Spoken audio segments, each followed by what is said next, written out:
I were selling a home in Florida in 2026, I would do several things very differently than what I'm seeing a lot of sellers in today's market do right now. And those differences are often the reason some homes sell quickly with strong terms while others tend to sit on the market for a lot longer than expected. If you're new here, I'm Jordan Warren. I'm the host of Ocala, Florida Living, and I'm in this market every single day working with buyers, sellers, other agents, lenders, and investors. This isn't a fear-based video, and it's not about calling anyone out. This is simply how I would personally approach selling a home in today's market, knowing what the buyers are doing. The first point I want to discuss, price for today's market, not the market you wish we still had. So the first thing I would do differently is price the home for the market we're actually in and not the market we remember from just a few years ago during COVID.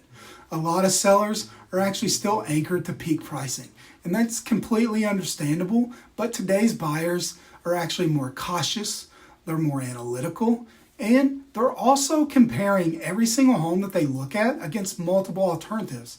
I would rather price my home correctly from the start and create interest than start with a high price and chase the market down later with price reductions. Homes that feel like good value early on tend to get more showings, they get better feedback, and they get a lot more offers that are a lot stronger. My second point I want to touch on, position the home to win. Presentation creates leverage. The next thing I would focus on is positioning the home properly, not just listing it and hoping for the best. That starts with how the home shows in person, but also how it looks online, because most buyers form their first impression before they ever walk through your front door. I would make sure the home is clean, decluttered, and well lit. I'd take care of small repairs that buyers tend to fixate on because little issues can create a ton of doubt in a first-time home buyer's mind. I would also make sure the photos, the description, and overall presentation of the home clearly show how the home compares favorably to the competition in the market. In this market, strong presentation isn't just nice to have, it creates negotiating power and is very important. Point number 3. I would be a lot more strategic in negotiations. Flexibility without giving everything away. Another big thing I would do differently is how I approach negotiations. Today's buyers aren't just focused on the pricing of the home. They're asking for things like closing cost assistance, repairs, and even rate buydowns to help with monthly payments. Instead of immediately saying no or taking those requests personally, I would take a second and I would look at the full picture and ask myself how each concession impacts the bottom line.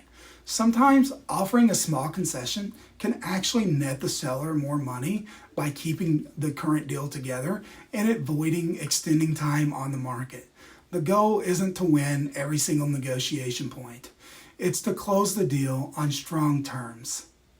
And for my final point, I want to talk about protecting momentum and avoiding stale listings. Let's have a plan from day one. What I would avoid at all costs is letting the home sit on the market without a clear strategy moving forward. The longer a home sits, the more leverage shifts to the buyers. Showings slow down, feedback changes, and price reductions become a lot more likely. I would want a clear plan from day one. How are we going to be generating activity, how we're going to respond to feedback, and when we make adjustments if something isn't working. Momentum matters a ton in today's market, and protecting it at all costs can make a huge difference in the final outcome of the transaction. And as I stated in my last video, this approach isn't for everyone. Every situation is different. If you're curious what I do in your exact situation, send me a message or drop a comment that says Florida Sale Plan. Even if you're not ready to list yet, I'll help you think it through. And if you found this video helpful, don't forget to subscribe to the channel so you don't miss the next one. I'll see you guys in the next video.